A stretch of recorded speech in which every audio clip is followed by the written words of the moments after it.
All right, class, if you've got this as one of your recommended videos, then it means that you missed a question that had to do with sampling distributions, and specifically a question that had to do with the shape of the distribution. So let's suppose we rolled a fair die, and we rolled it many times.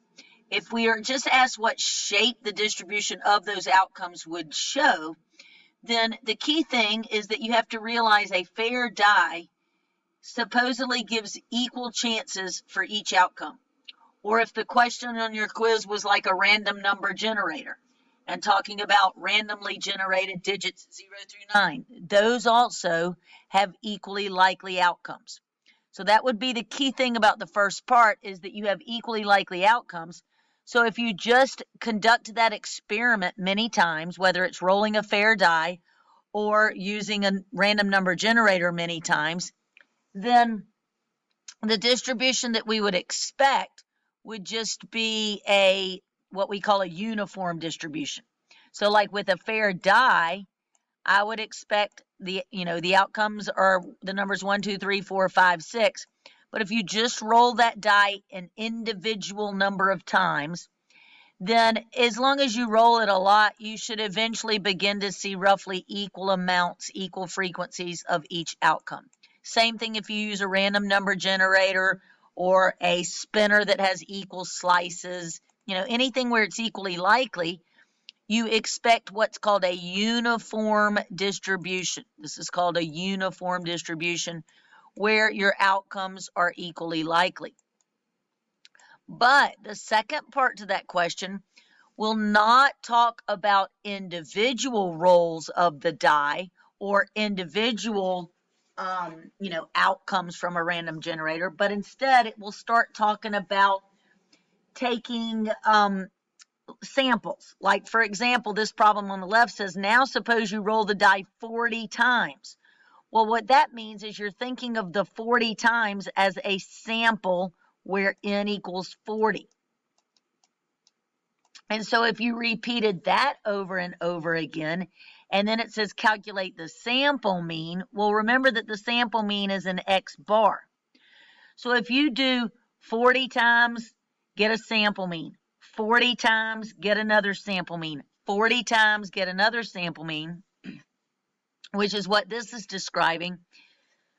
Then when it says what shape would the distribution of sample means show, what you want to remember there is the central limit theorem. And that as long as your sample size is at least 30 or higher, then sample means should fall in an approximately normal pattern. And it's important for you to remember approximately normal, because you'll get choices for that question. So it's different from the individual outcome distribution, which was uniform. We should now begin to see an approximately normal distribution where most of the sample means are in here close to the true mean, which is 3.5. So the key thing on this question would be to remember that individual outcomes would be a uniform distribution, equally likely. But that if you start taking samples where the sample size is at least 30, and in this case it was 40, and then the question, instead of referring to individual outcomes, refers to sample means, then you would want to realize that the sample means are approximately normal. Another question that you may have missed would be that you want to remember that if these are all sample means along here, then if you could average out all the sample means and get the true average of all the sample means, it should be the same as the population mean. And therefore, we call these sample means, all of these sample means along here, we call them unbiased estimators. They are unbiased estimators because the mean of all those sample means should always equal the population mean. So you might also get something related to that in this question.